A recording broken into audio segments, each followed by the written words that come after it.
Yo nanti Dodi kayak ini deh. Sana kita main tim.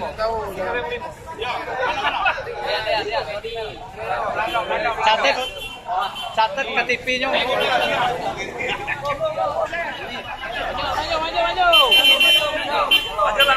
Dikepung lah kayak gitu. Nah, jadi aku rekam.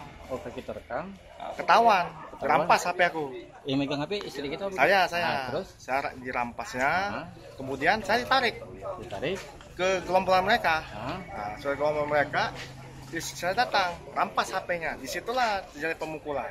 Yang dipukul istri kita. Saya juga dipukul, dia juga dipukul, ditendang nih malah. Istri ditendang di bagian dada. Ada. Kalau kita dipukul Bagian ini belakang. berarti. Banyakan dorong mereka. Itu siapa tuh? Mukul. Ada yang supir taksi yang di situ, ada yang taksi gelap. Oh, taksi bermerek yang konvensional yang Iya, ada dua-duanya juga di situ.